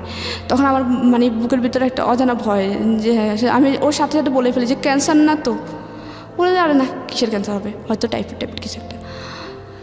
তারপরে ওই দিন আমি যখন ওর সাথে সন্ধ্যার সময় কথা বললাম 4 ডিসেম্বর 2012 সালে, কথা বলার পরে 9টার সময় ও নাকি সেন্সলেস হয়ে পড়েছে, আমি জানি না। তারপর সকালবেলা আমি যখন ঘুম থেকে উঠে ভাবির সাথে নাস্তা বানাইলাম, আবার বড় ভাই বিয়ে করে, ভাবি আমাকে আদর করতো। আবার ভাবি দেখতো যে আম্মু ওনাকে আদর করে, ওই হিসেবে আমাকে আদর করতো। কিন্তু ভাইয়া কখনোই বোন বলতো না, কখনো ডাকতো না যে এদিকে।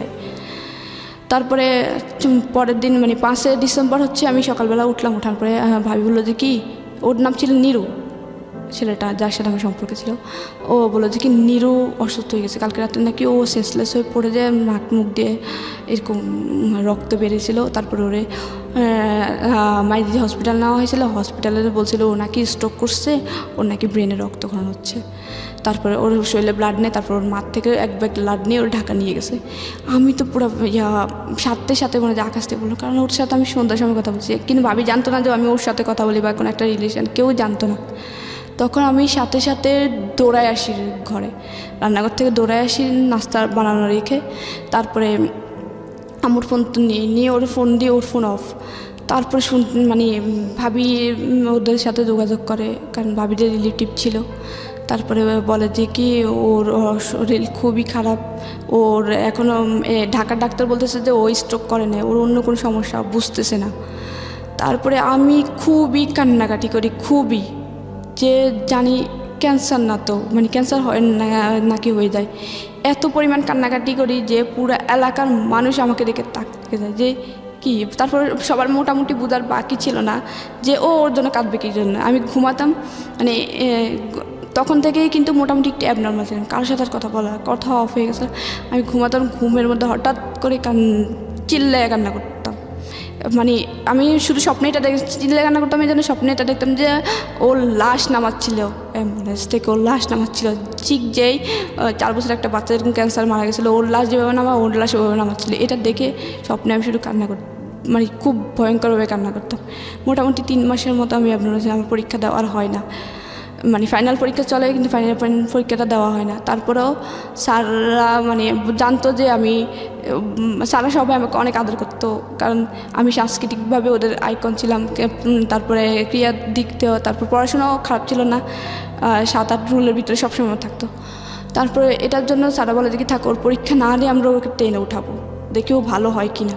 যখন আম্মু ওদের সাথে যোগাযোগ করে যে আমার মেয়েটা তো এভাবে অসুস্থ হয়ে গেছে, ওরে তো কিছু বুঝতেছি না, যে ওরে যদি বলি যে কি যে তোর খাওয়া দরকার, ও খাওয়াইতে হবে, যে ওর গোসল করতে হবে, ওর ফ্রেশ হতে হবে, ও কিছুই বুঝতেছে না। ওরা যে কিছু একটা বললে ও যে শুনবে সেটাও করতেছে না, শুনতেছে না, কিছু যে নিজে থেকে করবে সেটাও করতেছে না, পুরো অ্যাবনর্মাল হয়ে গেছে।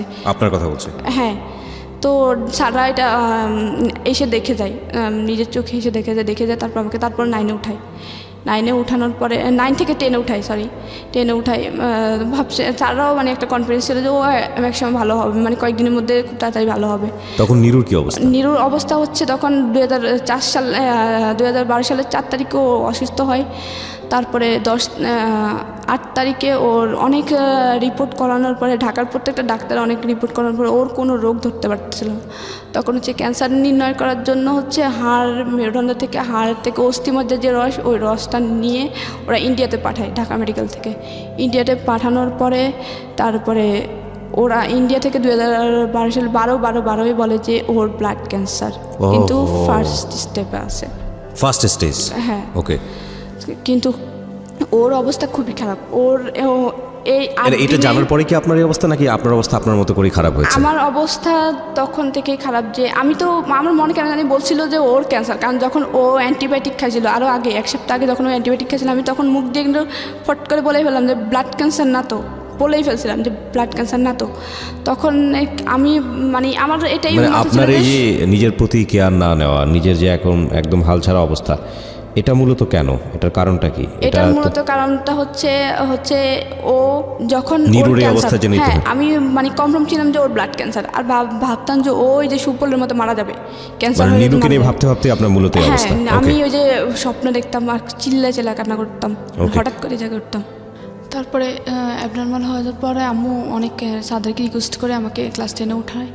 আর এখানে 12 তারিখে ঢাকা থেকে আমি ভাবি ফোন দেয় যে আমার আম্মুর কাছে ফোন দেয় যে নিরুর কী অবস্থা, কারণ ওর রিলেটিভ ছিল অবশ্যই খবর নেওয়ার দরকার। পুরো এলাকার মানুষ ওর জন্য খুব কান্নাকাটি করতো, কারণ ও খুব ভালো ছিল, কারোর সাথে খারাপ ব্যবহার করতো না। আচ্ছা। খুব ভালো ছিল, নামাজ পড়তো খুব। আমার ভাইটাই সবাই, ওর বন্ধুবান্ধব ওদের এলাকায় অনেকে ছিল, ওরা সবাই যায় ওর দেখার জন্য, ঢাকায় আসে নোয়াখালী থেকে।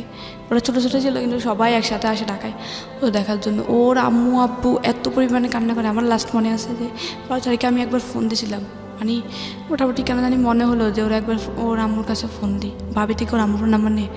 ওর আম্মু এত পরিমাণ কান্না করে আর ক্যান্সারটা বলতে পারে না। তখন আমি মানে আর করে না, ভাবি বলে যে ক্যান্সার। আমার অবস্থা আরও খারাপ হয়।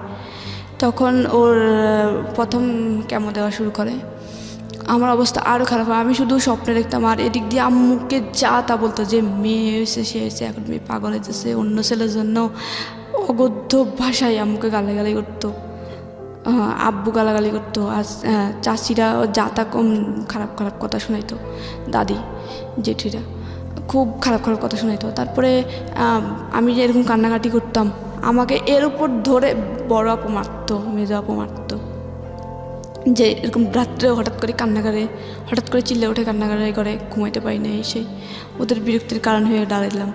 তারপর ওরা আমাকে ধরে এই অবস্থায় মারতো। তা আম্মুর কাছে নিয়ে ঘুমাইতো। ও এখানে আবার কথা আছে, আব্বু যখন আমি যখন ক্লাস 4 থাকি, আব্বু আবার বিদেশে যায়। আসতে তখন যখন এই অবস্থা ছিল, তখন আব্বু দেশে আসে, তখন আবার আম্মুকে মানে, কিন্তু বিদেশে থাকা অবস্থায় কখনো আমার পড়ালেখার কষ্ট বের করতো না। আমার তো পড়ালেখার কষ্ট আসতো না, বেতন লাগতো না, আমি উল্টা মুভিবৃত্তি পেতাম। আম্মু নিজেই নানুদের থেকে আর নিজে সেলাই মেশিন দিয়ে চালাইতো। তো আসে আব্বু কী করে, একটা বলে যে কি বিয়ে দিয়ে দিই মেয়েটারে, আর পড়াশোনা করার দরকার নাই। আর আমাদের বাড়িতে আগের যারা বড়াপুরা, তাদেরকে কাউকে 8 পাস করতে দিত না। মানে একটা কুসংস্কার যে মেয়েরা পড়াশোনা করলে খারাপ হয়ে যায়, এই সেই প্রেম টেমে জড়াবে। তারপর ওরা প্রেম টেমে জড়াইছে, কিন্তু মানে ক্লাস 8-এই বিয়ে দিয়ে দিচ্ছে, কাউকে পড়তে নেয়। আমি মাত্র 9-এ গেছি, আমি আর আমার চাচাতো বোনটা। ওই ভাইটা আর পড়াশোনা করে না, ও আমার সাথে যে পড়ছিল ক্লাস 1 থেকে।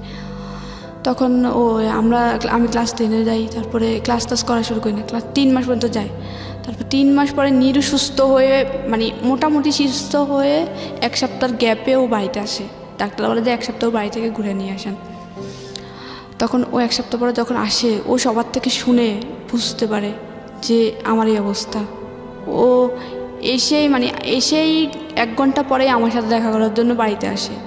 আর সবাই ওরে দেখে সবাই বাড়িতে চলে আসে, আমাদের বাড়িতে চলে আসে। এসে ওরে দেখতেছে, মানে পুরো এলাকার সবাই ওদের বাড়িতে ভিড়, আমাদের বাড়ি। ও যখন আসে সাথে সাথে, তারপরে ও যখন আমাদের বাড়িতে আসে, আবার অনেক লোক আমাদের বাড়িতে আসে। ও আমাকে দেখে ওরে যখন আমি দেখি, তখন আমি অনেকটা আস্তে আস্তে ওর দেখার পর আস্তে আস্তে নর্মাল হতে শুরু করি। তারপর থেকে ওর গ্যাপে ক্যামেরিত, গ্যাপে আবার বাড়িতে আসতো। তখন ওর হাইড্রোসে ক্যাম ছিল, একদম পুরো চুল পড়ে গেছিলো। ও খুব লম্বা ছিল, আর ওর খুব হেলদি ছিল, ফিটনেস খুব ভালো ছিল।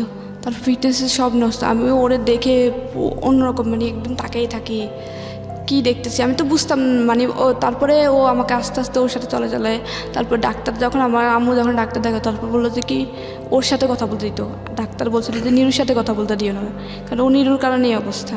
ওকে ও যত নিরুকে দেখবে, নিরুর কাছে থাকবে, ও তত স্বাভাবিক হবে ইনশাল্লাহ।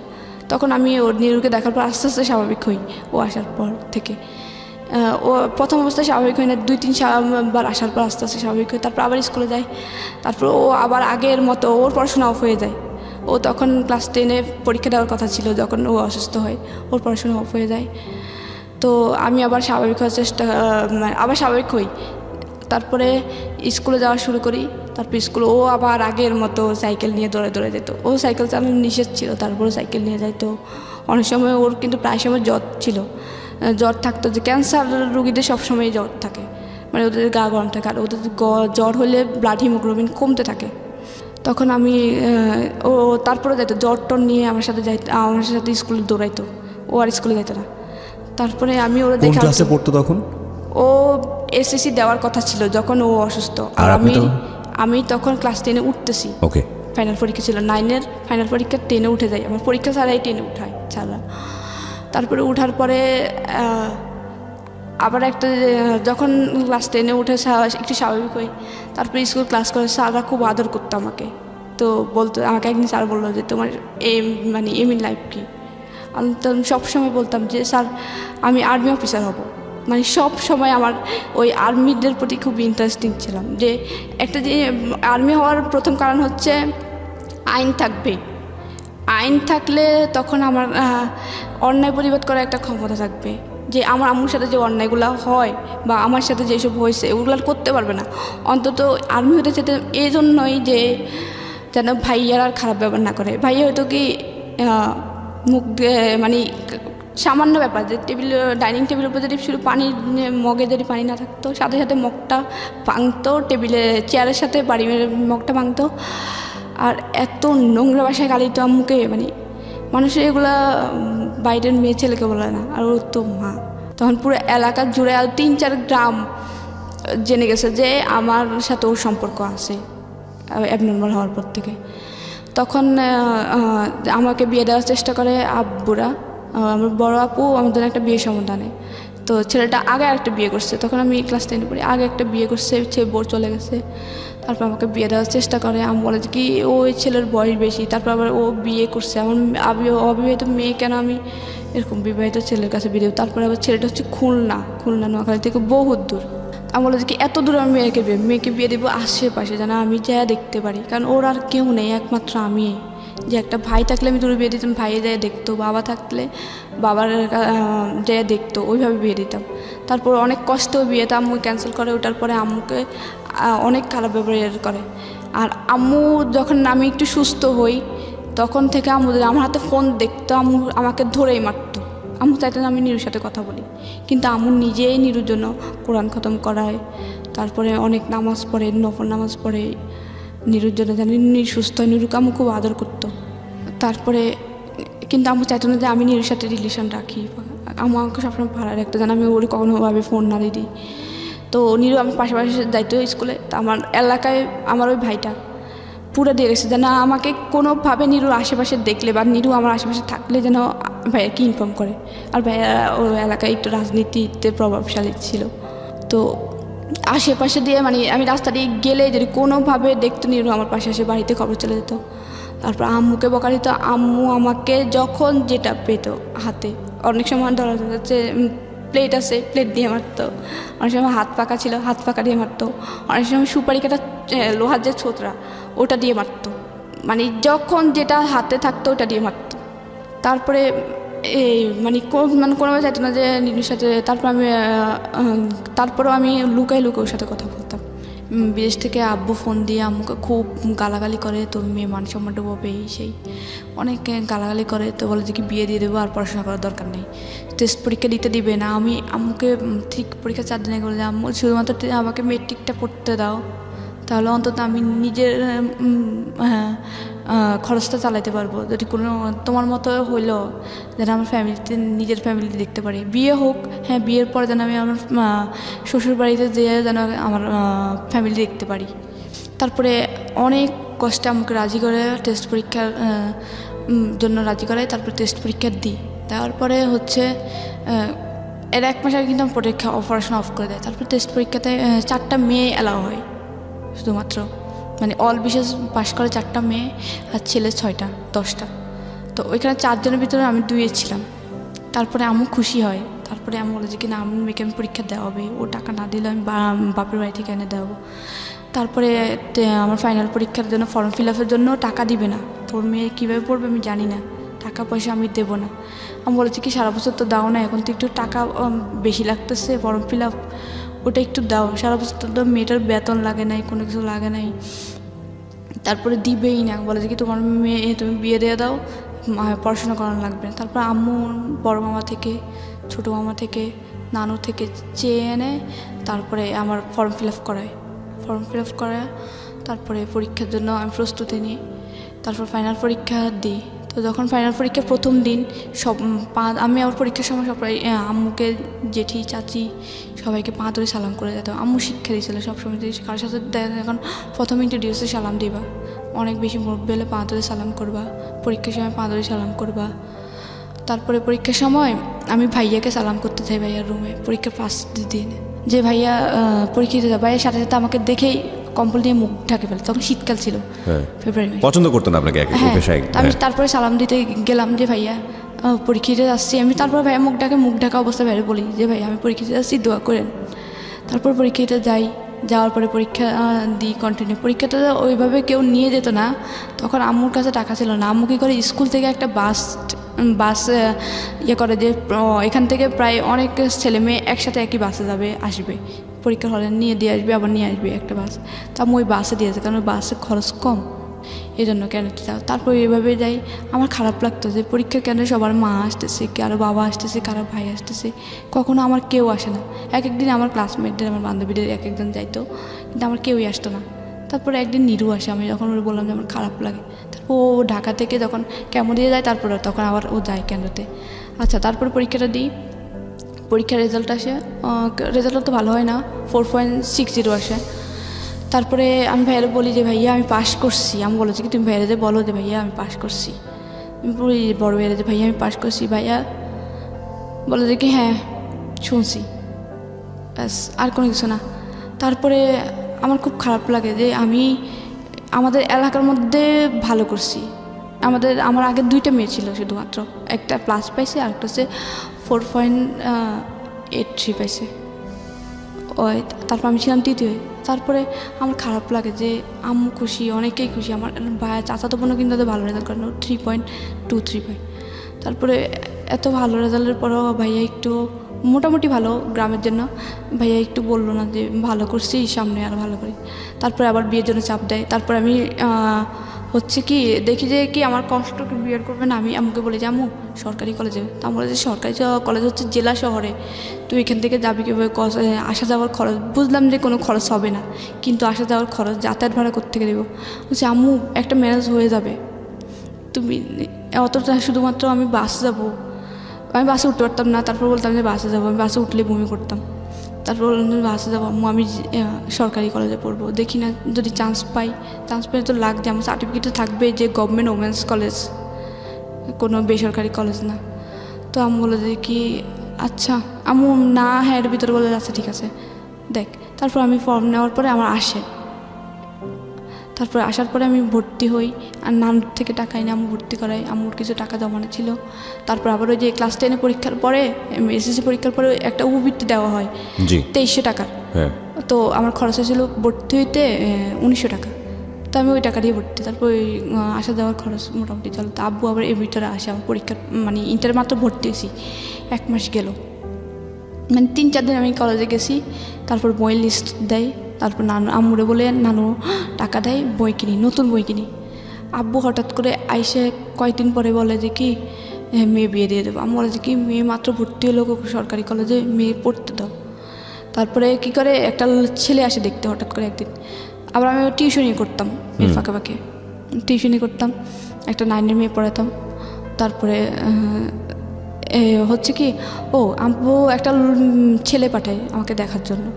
তো আমি যেভাবে ছিলাম ওই অবস্থায় ছেলেটা দেখে, ছেলেটা পছন্দ করে। তারপরে হচ্ছে কি গ্রামের মেয়েদের মুখ দেখলে টাকা দিয়ে দেখে, তারপরে হচ্ছে মানে কোণে দেখতে হলে, তারপর হচ্ছে ওই ছেলেটা আমাকে 500 টাকা দিয়ে যায়।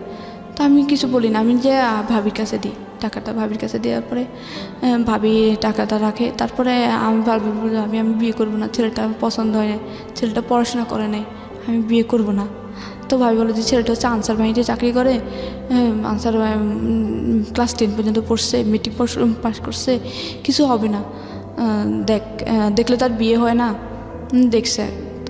তো আজকে দেখতে আসছে, এর পরের দিন আব্বু নাকি ওদের সাথে কথা বলতে গেছে, ওরা নাকি ডাকছে কথা বলার জন্য। তো এরপর দিন যেদিন দেখতেছি, এরপর দিন রাত্রে 11টার সময় আমি ঘুমাই গেছিলাম। পরের দিন আমার কলেজ ছিল জন্য, ঈদের 3 দিন পরে, কোরবানি ঈদের 3 দিন পরে। তারপরে হচ্ছে আমাকে রাত্রে 11টার সময় ঘুম থেকে উঠায় আম্মুর রুমে নেওয়ার পরে আমি ঘুম চোখে মানে চোখ ডলতে আম্মুর কাছে যাই, যে আম্মু কী হয়েছে, আব্বু ডাকছিল, হ্যাঁ।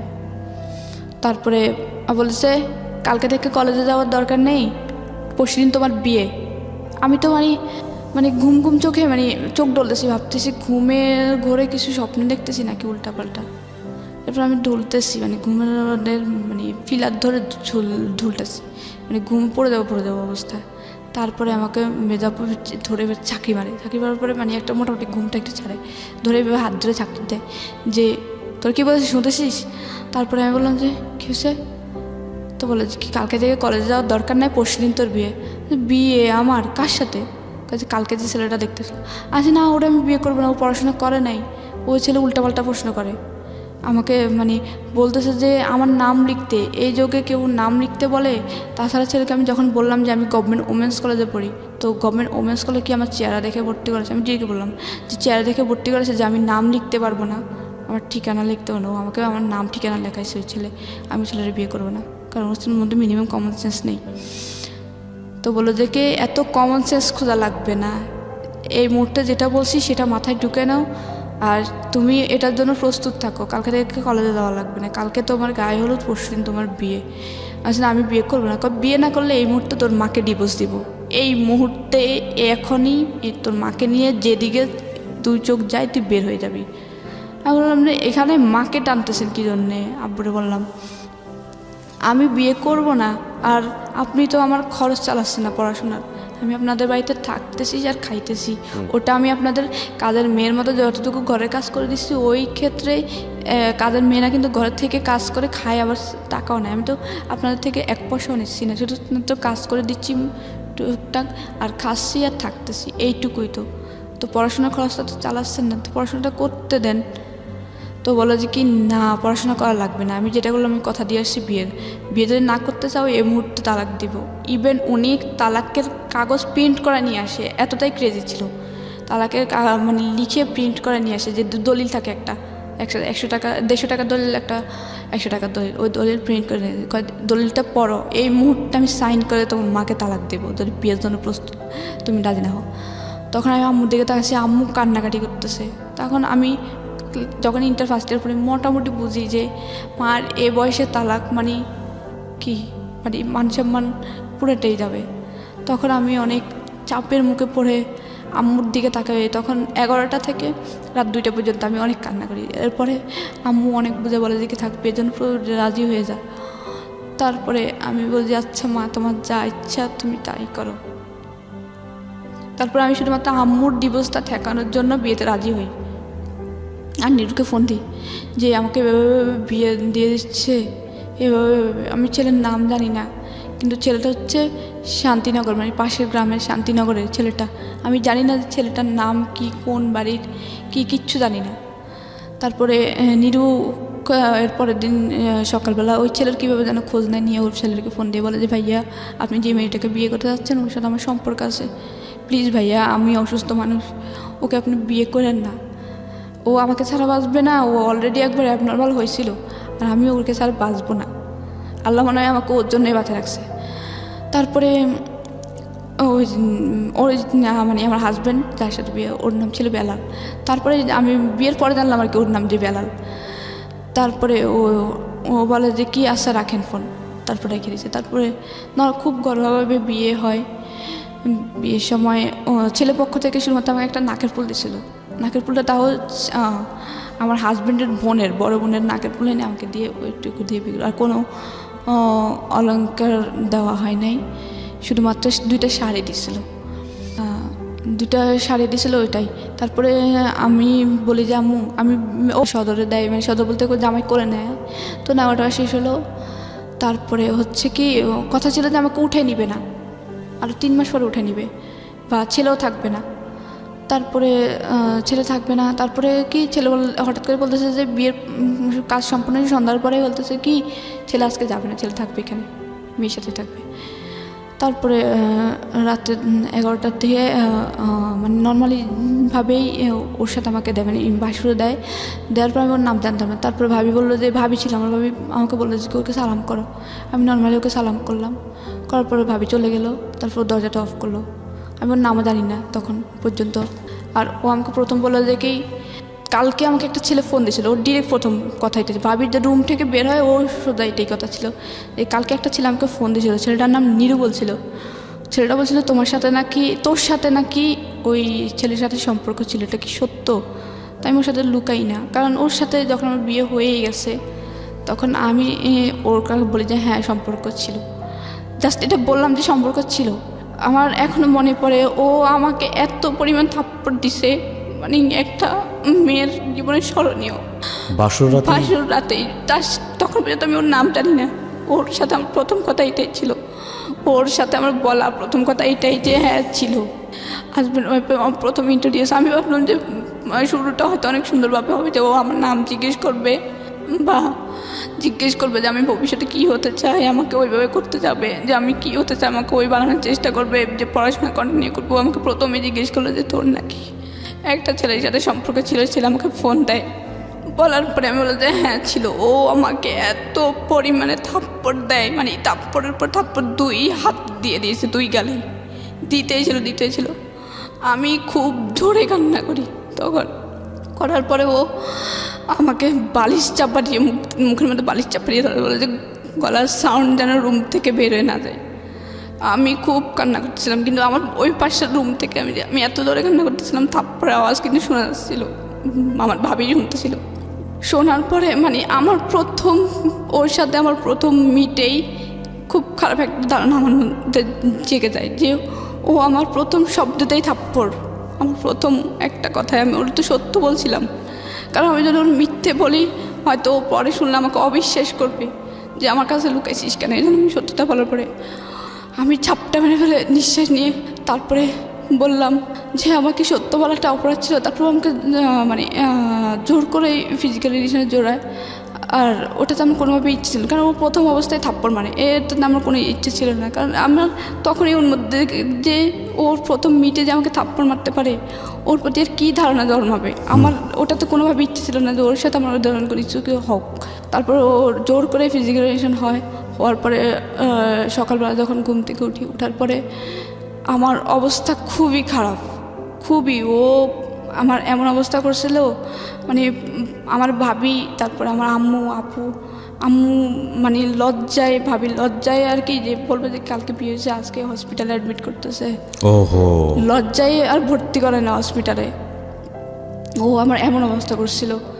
তারপরে আমি হাঁটতেই পারতেছিলাম না। তারপরে আমার ভাবি আমাকে কী করে, আমাদের পাশের বাড়ির একটা ছেলে দিয়ে ভাবি এমনিতে ফার্মেসি থেকে পেইন কিলার এনে খাওয়ায়। তারপরে ভাবি ওকে ডাকে কিছু নাস্তা করার, সকালে নাস্তা হয়, নাস্তা করার পরে ভাবি ডাকে, বলে যে কি ভাই আপনি মানুষ, প্রথম মিটে ওরে আপনি এত মারা মারছেন, তারপরে এমন অবস্থা, আপনি কি মানুষ নাকি? জীবনের কি পাইতেন না?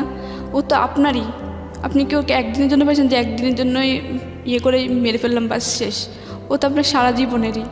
আপনি ওর প্রথম অবস্থায় এমন অবস্থা করলেন, লজ্জায় তো কিছু বলতে পারতেছি না, কিছু করতে পারতেছি না। এরপরে ও তখন নিচের দিকে তাকায় থাকে। তারপর আম্মু বলে যে দেখো আমার মেয়েটারে আমি 7 মাস বয়সে পাই, ও আবার আমার এটা জেনে বিয়ে করে যে আমি দত্তক নেওয়া। আমি ওরা অনেক কষ্টে মানুষ করছি, অনেক কষ্টে এই পর্যন্ত আনাইছি। ওর খুব ইচ্ছা পড়াশোনা করা, তুমি প্লিজ ওর পড়াশোনা করে। তারপর বললো যে আচ্ছা ঠিক আছে করাবো। ও আবার আম্মুকে একটু রেসপেক্ট করতো, আব্বুকে রেসপেক্ট করতো। তারপরে এরপরের দিন ও থাকার পরে এরপরের দিন আমি ওর সাথে আর ওইভাবে কথা বলি না। তারপরে ও বলে যে কি কালকে রাত্রের জন্য সরি। তা আমি বললাম যে এটা কোনো মানুষের আচরণ? আপনি আমাকে নর্মালি জিজ্ঞেস করতে পারতেন, আপনি আমাকে মেরে কী মজা পেয়েছেন বলেন তো, আমাকে এতগুলো থাপ্পড় মেরে কী মজা পেয়েছেন বলেন তো। তো বলে যে কি মারছি, প্রেম করছিস কী জন্যে? তো বলে যে সম্পর্ক কয় বছর ছিল? 4 বছর। ওর সাথে সাথে মুখ ঘুরে ফেলে কয় যে 4 বছরের সম্পর্ক, কী না কী হয়েছে আল্লাহ জানে। কিন্তু নিরু কখনো আমাকে টাচও করে নাই, অনেস্টলি বলতেছি, নিরু কখনো আমাকে টাচই করে নাই। ও একদম খুবই ভালো ছিল, নামাজ পড়তো 5 ওয়াক্ত। তারপর ওর ক্যান্সার ছিল, ও কখনো ওই ধরনের কিছু ধরতো না, খুবই ভালো ছিল। আমরা সুযোগে পেতাম না, কোনোভাবে কেউ যদি দেখতো রাস্তা দিয়ে স্কুলে যাইতে কথা বলতাম, সাথে সাথেই বাড়িতে মাইর খেতাম প্রচুর। তারপরে আমার বিয়েটা হয় 14 সালে 14ই অক্টোবর। তারপরে 14 সালের 14ই অক্টোবর বিয়ে হয়। তারপর আমাকে এর 1 মাস হয় নাই, 7 তারিখে 7 নভেম্বর ওদের বাড়িতে নেওয়ার কথা হয়। তারপরে নিয়ে যাবে, তো আবার তখনই চলে যাবে। বিয়ের 2 দিন পরে আবার চট্টগ্রাম চলে আসে। ডিউটি চট্টগ্রাম বন্দরে ছিল, আনসার বাহিনীতে ছিল, তো চলে যায়। এরপরে ও ফোন দিয়ে বলে যে কি পড়াশোনা অফ। আমি তো পুরো আকাশ থেকে পড়লাম যে ও বলছিল যে পড়াশোনা করাবে। আম্মুরে বলছিল, ও আমাকে অর্ডার দিয়েছিল আমার নতুন বই, একদম বইটা আমি 2 দিন আগে কিনছিলাম, ঠিক নালো থেকে টাকা নিয়ে 2 দিন আগে কেনা বই। আমার খুব খারাপ লাগতো বইগুলোর দিকে তাকায়, যে আমার খুব স্বপ্ন ছিল যে সায়েন্স থেকে পড়বো। আম্মু ফিনান্সিয়াল প্রবলেমের কারণে আমার সায়েন্সে দেয় নাই। তারপর আমি কমার্স নিয়ে পড়ি। তারপরে আমার স্বপ্ন ছিল যে আমি আর্মি অফিসার হব, বিয়ের পরে ডিফেন্সের লোক নেয় না। তারপরে আমার খুব ইচ্ছা ছিল, খুবই ইচ্ছা ছিল যে আমি এমন কিছু, তারপরে ভাবলাম যে তারপরে আমি পড়াশোনাটা কন্টিনিউ করব, তারপর আমি কিছু একটা করব। তারপর আমার পড়াশোনাটা অফ করে দেয়।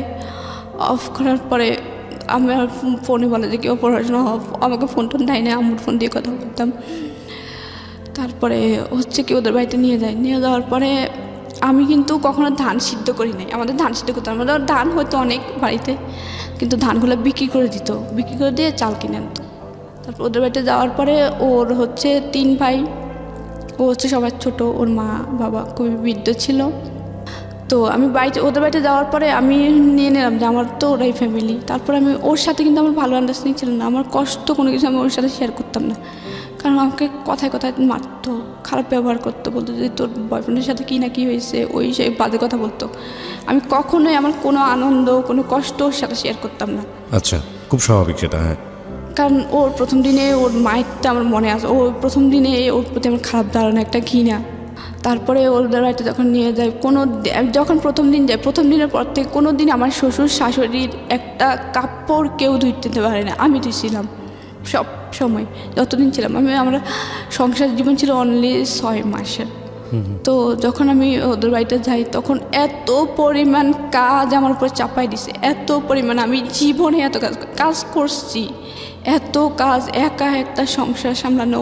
তারপর বড় যার হচ্ছে 5টা ছেলে মেয়ে, ছোটো যার হচ্ছে 3টা ছেলে মেয়ে, 8টা ছেলে মেয়ে। সকালে উঠে ওদের 8 জনের জন্য রুটি, আমার শ্বশুর শাশুড়ির জন্য রুটি, এতগুলো রুটি বানাইতে আমি পড়ে যেতাম। বানাইতে আমার পুরো টায়ার্ড হয়ে যেতাম, কারণ খালি পেটে এত রুটি বানানো যায় না।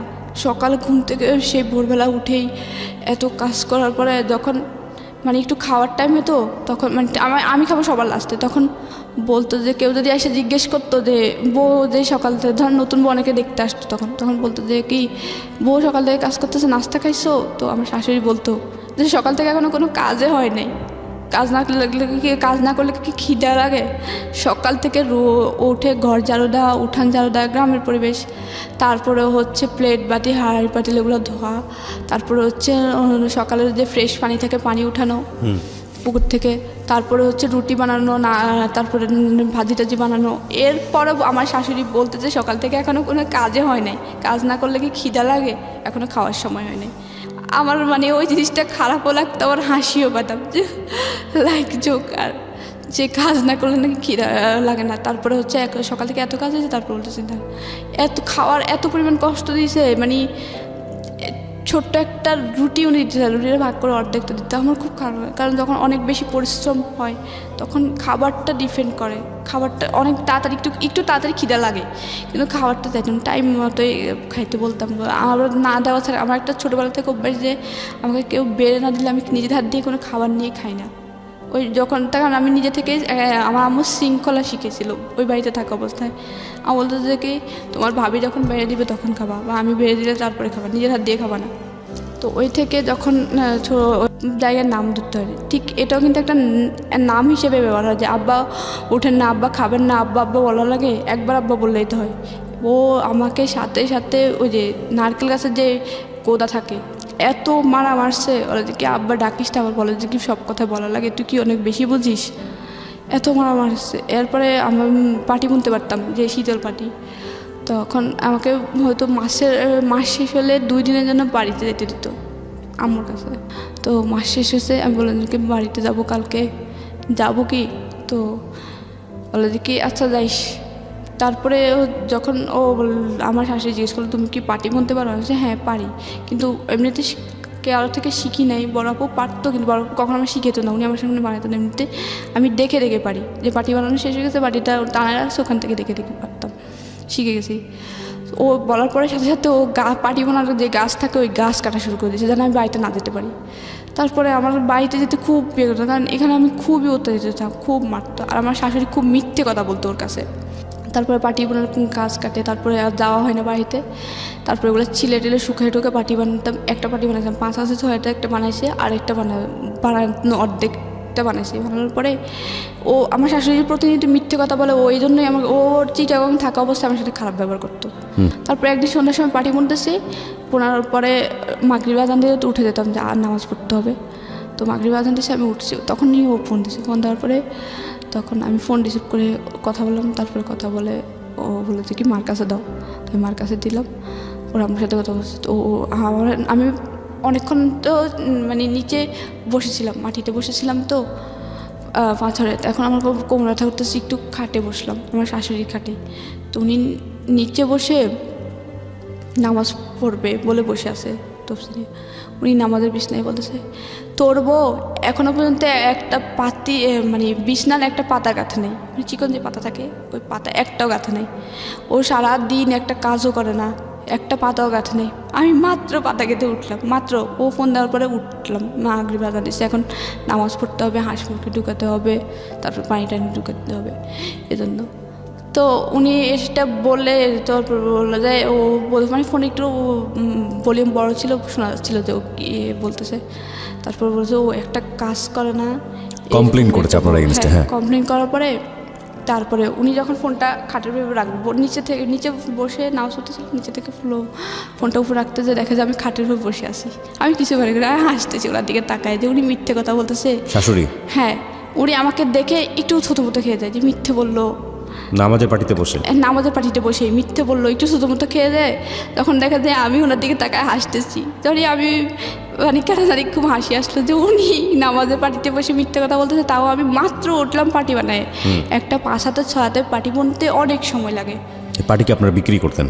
না, বিক্রি করতে বলতে কি ওই তখন পার্টি ছিল না, মানে খাটের মধ্যে বিছানো আমাদের নিজেরা ব্যবহার করার নিজের ব্যবহার জন্য। আমার বড় ননসের জন্য, ছোট ননসের জন্য 2টা বানাইতে হবে, আর আমাদের জন্য।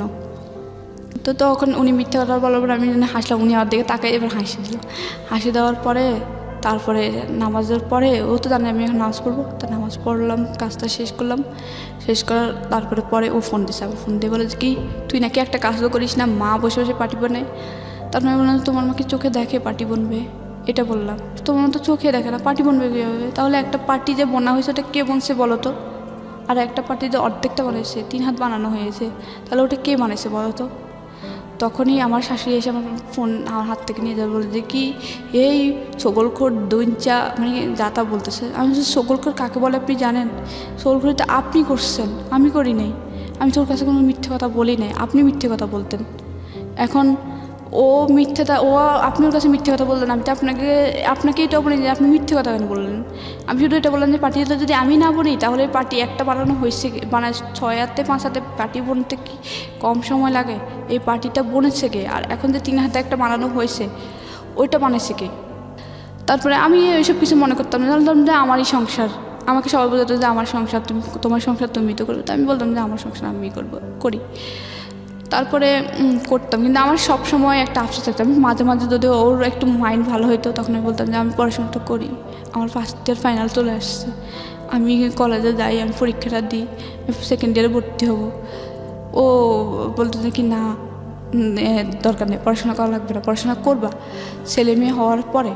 তারপরে হচ্ছে কি ও চাইতে যে তাড়াতাড়ি বাচ্চা দিতে। আমি বললাম যে আম্মু, তখন আমার মানে স্বাস্থ্য আগে ভালো ছিল, তখন ওদের বাড়িতে এত কাজ করার পর আমার স্বাস্থ্য অনেক খারাপ হয়ে যায়, অনেক ওয়েট কমে যায়।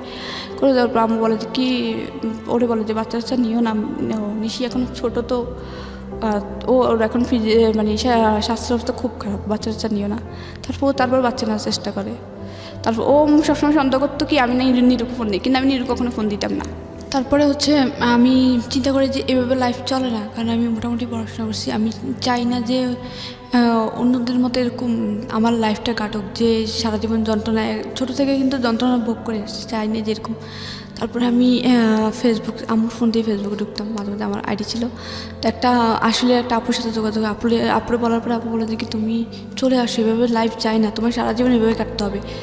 তারপর আমি 6 মাসের মাথায় এই অচেনা একজন মানুষের কথা শুনে চলে আসলেন। হ্যাঁ, তো আপুকে আমি প্রায় সময় বাড়িতে গেলেই নক করতাম যে আপু এমন এভাবে চলতেছে, এই মাসে এরকম হয়েছে এরকম। ও আমাকে একটু ইস্যু নিয়ে এত মারতো, আর হচ্ছে আবার ফোন করে বসে যে আমি জানি, কিন্তু আমার কথা হচ্ছে চলে আসলেন কিনা এই আপুটার ক্ষেত্রে? চলে আসলেন ঢাকাতে? চলে আসি। তারপর হচ্ছে ও 3 লাখ টাকা চাই, দুবাই যাবে, ও আনসার চাকরি করবে না। তারপর বলে যে 3 লাখ টাকা চলে আসার দাও। পরে আপুর কাছে থাকলেন, কত সালে চলে আসলেন? আর তারপর 2015 সালের এপ্রিলে চলে আসি, এপ্রিল 26 তারিখে। তারপর আপু বলে যে কি তুমি ঢাকায় চলে আসো, কোনোভাবে টিকিটটা নিয়ে তুমি চলে আসো, আমি একটা তোমার কাজের ব্যবস্থা করে করে দেয় দেবো। শেষ পর্যন্ত কাজের ব্যবস্থা? হ্যাঁ, তারপরে আমি ওনার কথা মতো কাউকে না বলেই চলে আসি। হ্যাঁ, কারণ মাত্র যেটা আমি বাড়িতে জানাতাম, ভাইয়েরা মানে জানাতাম, সবাই জানতো আপনি আম্মুরা পালিয়ে জানতো। গেছেন বাড়ি থেকে? হ্যাঁ, বলতে আম্মুরে বলে গেছে যে আম্মু আমি চলে যাচ্ছি। আম্মু বলতো যে কই যাচ্ছি, আমি বলছি যে আমি জানি না, কিন্তু আমি আর সহ্য করতে পারতেছি না। আপনাদের কি ডিভোর্স হয়েছে? হ্যাঁ হয়েছে, কে ডিভোর্স দিয়েছে? ডিভোর্সটা আমি দিয়েছি। আপনি দিয়েছেন। আপনার দেনমোহরের টাকা বুঝিয়ে পেয়েছেন? না, ওকে। সেটা এখনো দেয়নি। আচ্ছা, আপনি ডিভোর্স দিয়ে দিয়েছেন। আপনি এখন কি করেন? এখন হচ্ছে আমি ডিগ্রি ফার্স্ট ইয়ারে পড়তেছি। আবার পড়াশোনা শুরু করেছেন? আমি ওই যে ওখান থেকে যখন চলে আসি তখন আমি অনেক কষ্ট করে ঢাকায় চলে আসি। চলে হ্যাঁ। আসার পরে আমি একটা মিরপুর 14 নম্বরে কচুকাতার এখানে একটা সমিতিতে জব নিয়ে আপু জব নিয়ে দেয়। তারপর ওখানে জব করতে থাকি। তারপর সেকেন্ড ইয়ারে ভর্তি শেষ, টেস্ট পরীক্ষার কয়েকদিন আগে আমি মানে ইন্টারেস ফাইনালের টেস্ট পরীক্ষার 4 দিন আগে আমি অনেক কষ্টে মানে প্রিন্সিপালের দরজায়, তারপর আমি জানি আপনি অনেক কষ্ট করেছেন, কিন্তু একটা কথা হচ্ছে যে এই তারপরে আপুটা আবার- আপনাকে কেন হেল্প করে? আপুটা এর নিঃস্বার্থে হেল্প করে, যে এত কষ্ট মানুষের, ও আপুটার টু জেড মানে ছোটো থেকে সব কিছুই বলছি আচ্ছা, প্রায় সময় চ্যাটিংয়ে। এই আপুর সঙ্গে আপনি এখন আছেন? না না, আপুর সামনে আপনার এখন চলে আমি- কিভাবে? পয়সা আসে কোত্থেকে? এখন আমি জব করতাম কিন্তু আপাতত করতেছি না, মানে আমার জবটা চলে গেছে হচ্ছে আমার একটা অ্যাক্সিডেন্ট হয়েছিল। বাচ্চা কাচ্চা আছে কিছু?